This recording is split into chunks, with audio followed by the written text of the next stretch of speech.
Hello friends, so welcome to my class Theory of Imagination by Coleridge. This is the third and the last lecture on this topic. I remember I told you what is imagination. Primary imagination is everybody's faculty. Understand that? I have primary imagination, you have primary imagination. He has primary imagination, they have primary imagination. Because without primary imagination, a human being cannot understand the world. That is the image-making faculty according to Aristotle.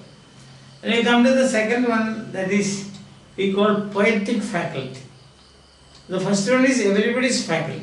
Second is poetic faculty. A poetic faculty, I think that is a process. That is only is a gift by God to certain persons only. Those people who have the poetic imagination, or what we say the faculty, or the secondary imagination, they have the power. Their mind is like a smithy, and they have the power to synthesize whatever they see, and they can they produce works of art. So that sublime works of art, we can say.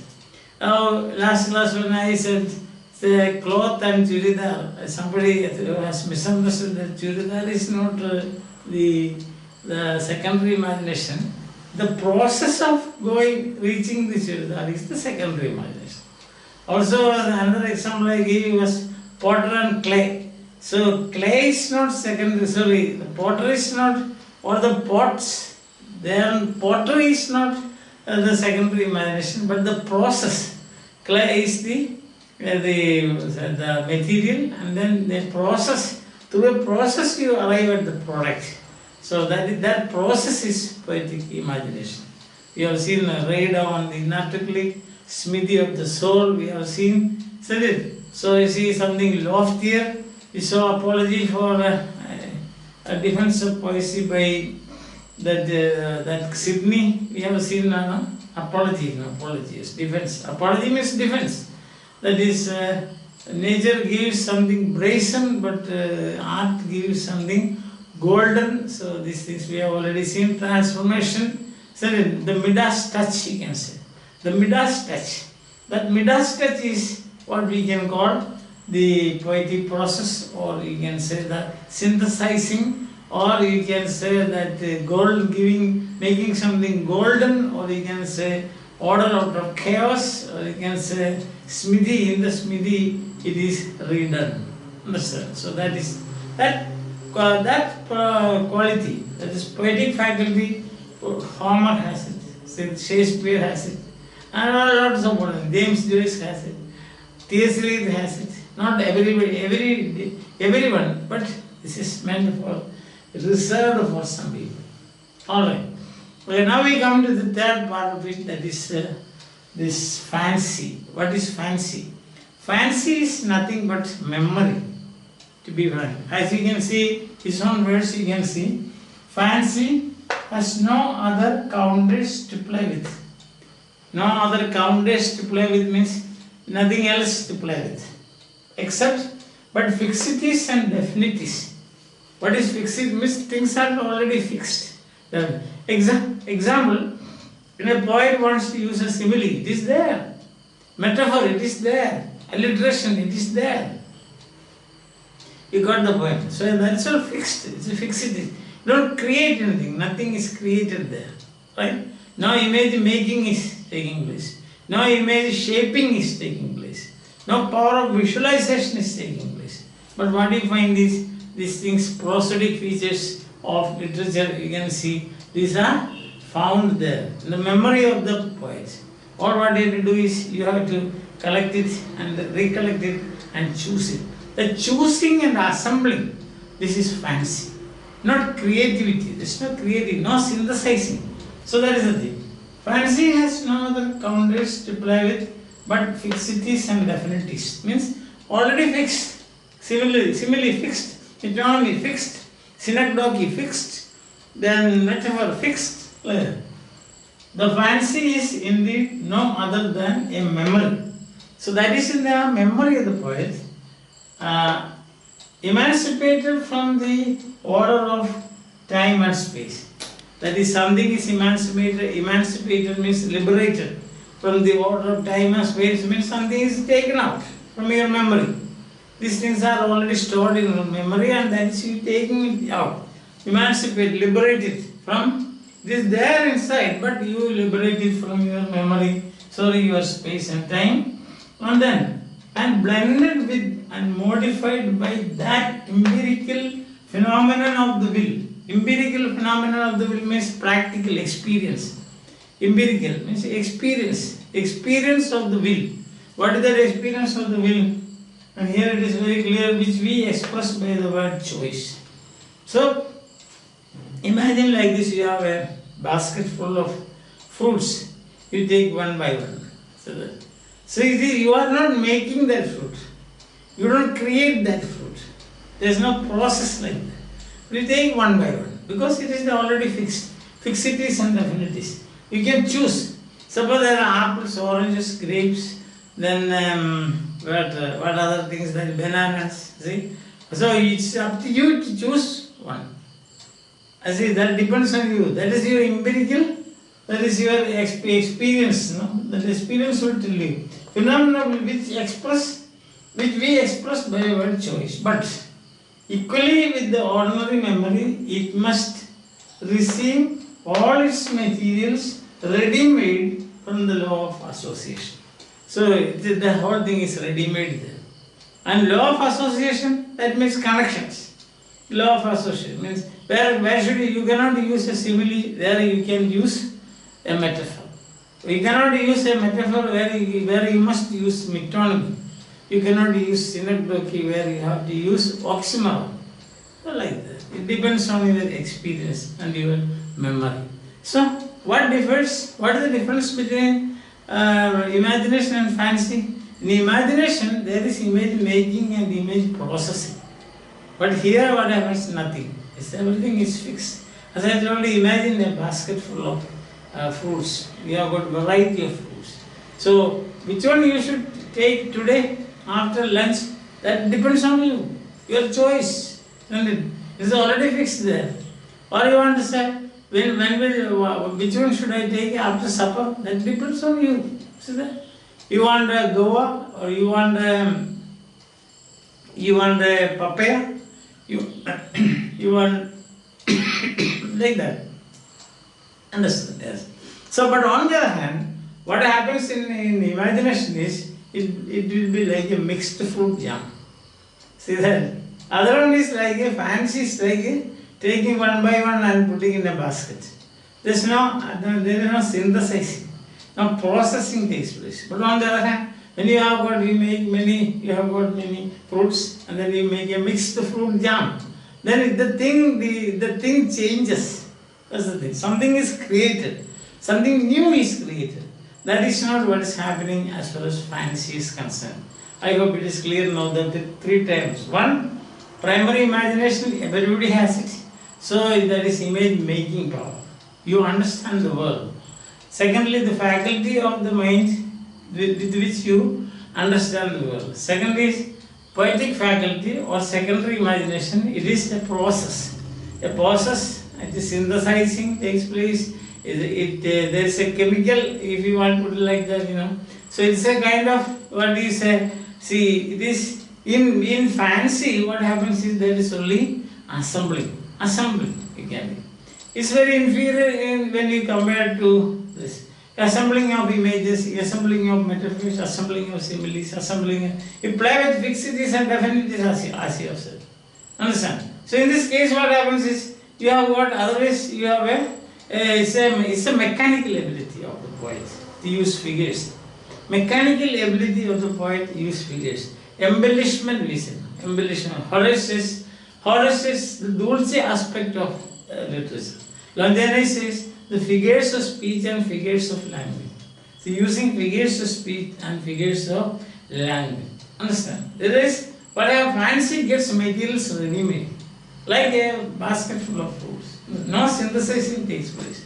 Only juxtaposing means bringing them together nearby.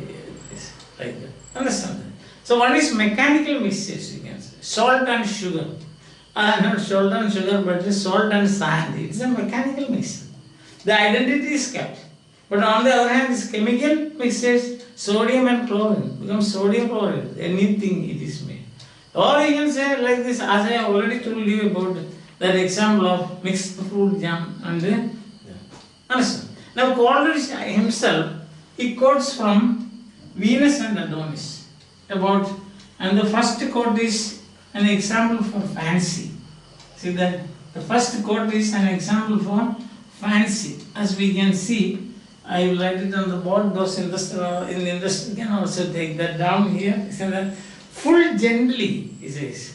Full. This is a quote that Coleridge takes from Venus and Adonis. Full gently now she takes him by the hand. Full gently. See that? Full. This is the first line. And Venus and Adonis. Venus and Adonis. This line is full gently. Full gently does he take. Full gently now she takes him by the hand. Full gently now, gently now she takes him by the hand. Full gently now she takes him by the hand. A lily prisoned in the jail of snow. A lily prisoned in the jail of snow. Full gently now she takes him by the hand. A lily prisoned in the jail of snow. Did you get it? Or ivory in an alabaster band. Or ivory in an alabaster band. Ivory in an alabaster band. Then what happens? Ivory in an alabaster band. So white a friend engets so white a foe. So white a friend engets so white a foe. So Coleridge, he makes his own comments. He says that Coleridge, according to Coleridge, he says, now you have got images like lily, see that? Then snow, you have snow, ivory and alabaster. Look at that. The poet has used it. But then what happens is, lily, ivory, alabaster and snow, they all remain separate. There is no fusion. Nothing new is created. You understand? This is fancy. Example for fancy. See, it doesn't merge with the hand of for full gently now she takes him. So it doesn't merge with her hand or his hand. It doesn't merge with there is no synthesizing takes place. All the four, lily, snow, ivory, alabaster, they remain separate. This is an example for fancy. Okay, you can have other examples also. You know some of the metaphysical conceits of Donne, which of course comes in for this praise. But here it is, see in one poem, one of the conceits that Donne uses is, he compares his beloved's hair with his spinal cord. There is no association at all. Another one you will find is this Herbert. So Herbert, according to him, his sins are like rocks in the stream of the ready-made blood. They stand out, they protrude like this. There is no merging. But here you can see dissimilar images. There is only dissimilar image. And then there are, you don't have a coin, so just some point of coincidence, that's all. But again, Coleridge quotes from Venus and Adonis, and he says that the two lines very, very important. Look how a bright star shooteth from the sky. Look how a bright star shooteth from the sky. Look how a bright, the departure of Venus, isn't it? The departure of Adonis. So the departure of Venus says, look how a bright star shooteth from the sky.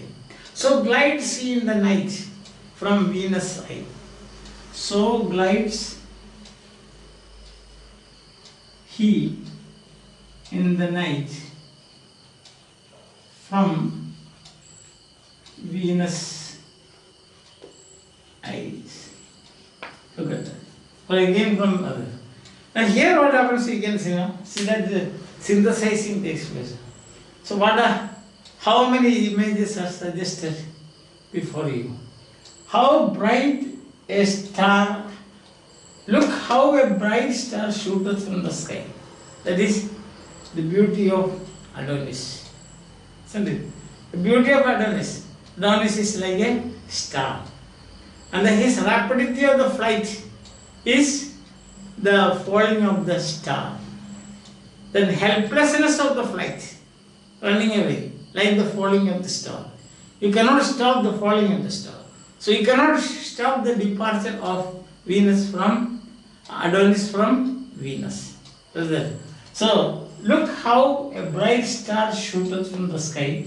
So glides he in the night from Venus' eyes. So glides he in the night. Again you can see that silence of the night. And there is some enchantment there. See?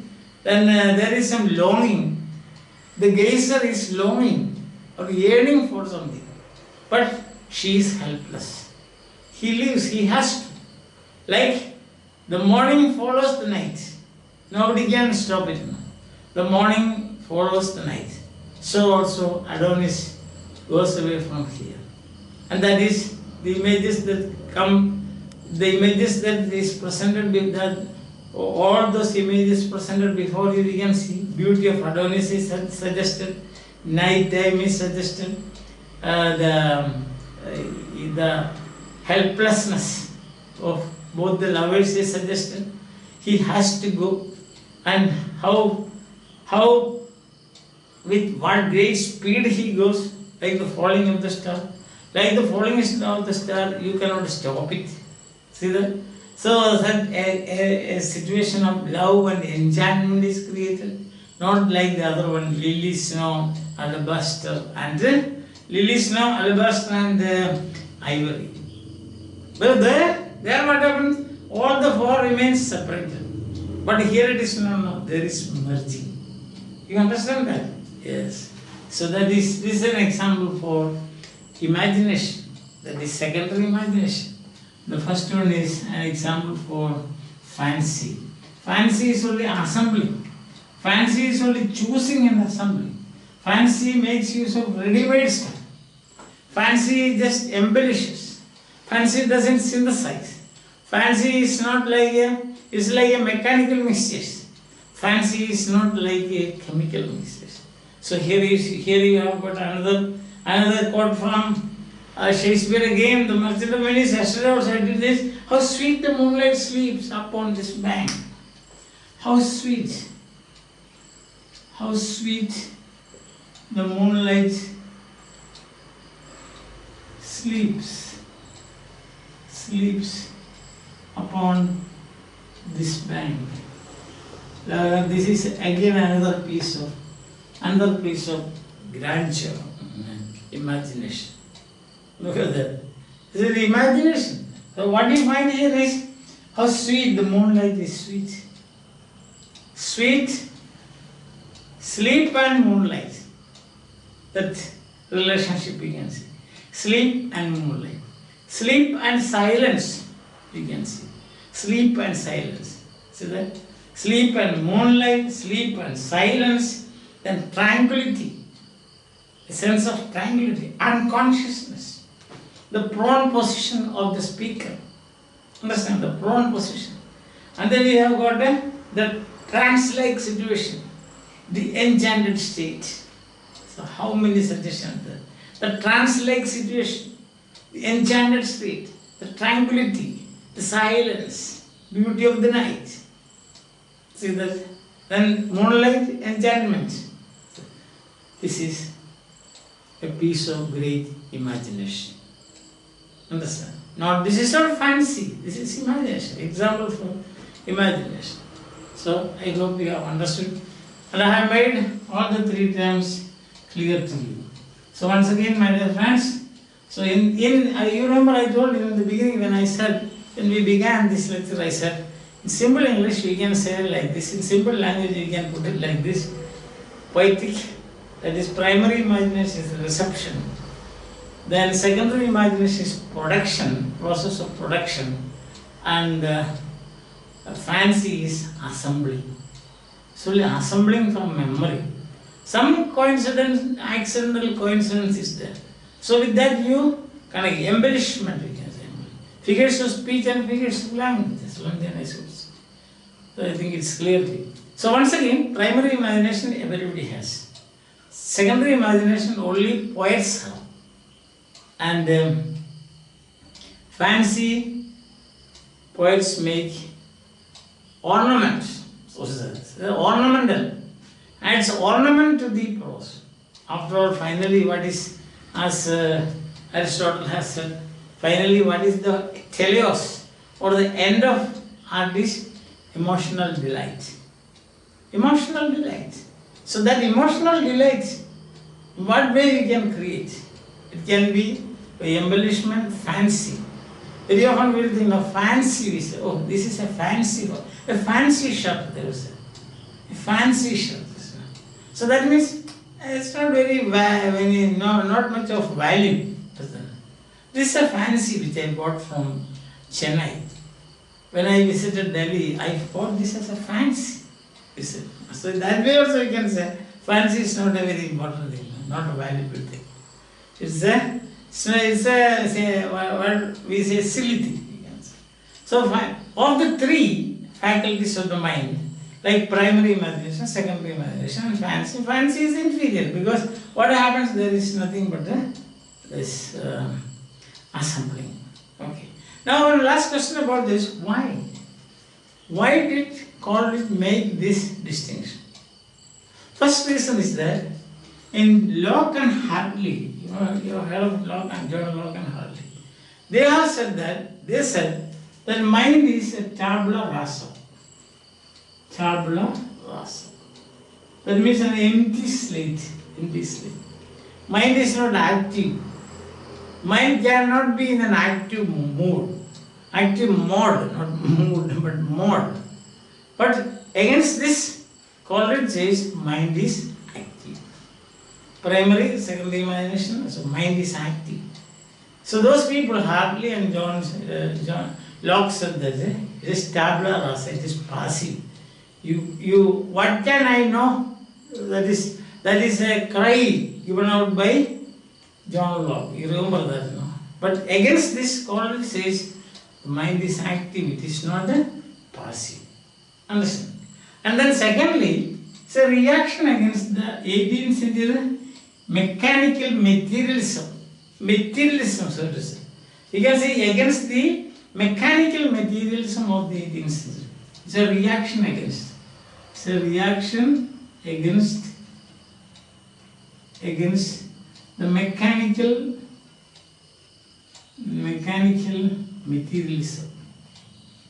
materialism of the 18th century. That's another one. Third one, mechanical materialism. Here it is against because You can see the mind working, that is poetic, secondary imagination. Mind has got the ability to synthesize and so on. Understand? And then a third reason is that knowing in terms of separateness and knowing in terms of togetherness. Knowing in terms of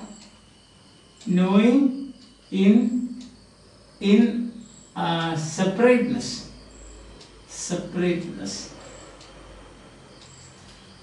Knowing in separateness and knowing in togetherness.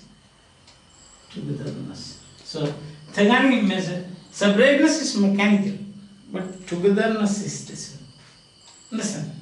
Now, another is question of imagination is part of the question about God. So here, imagination, learning, togetherness.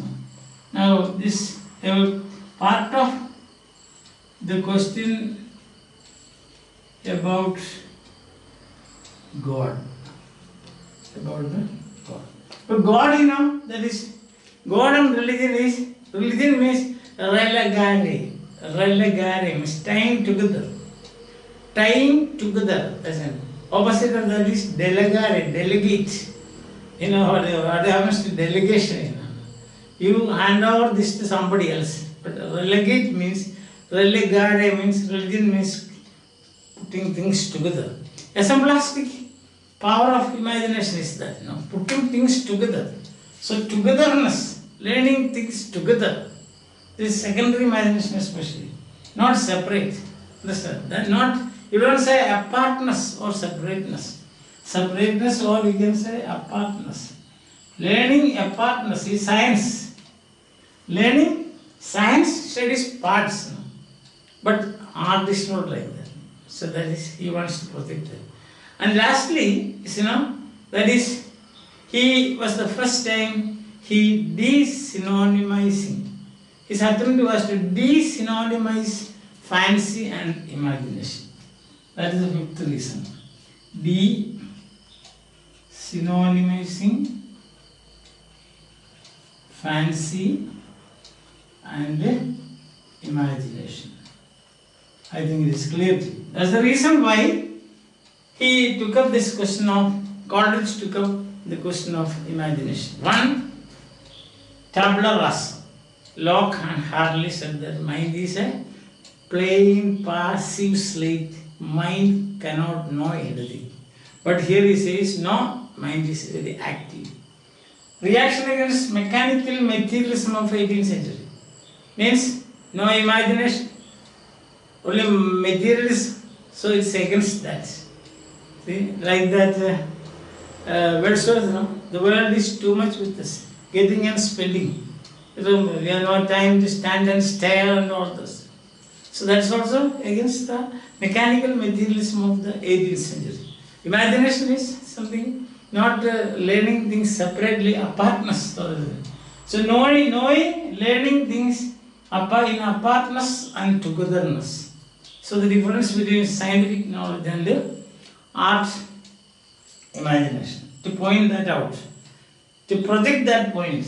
Then part of the question about imagination is part of the question about God. So 18th century there was a lot of schisms coming up now against the belief in God, atheism and so on. And finally, de-synonymizing imagination and fancy. So these are the 5 reasons why he took up this philosophical question of imagination. Primary, secondary and fancy. What is primary? Image making. What is secondary? Image processing or image shaping.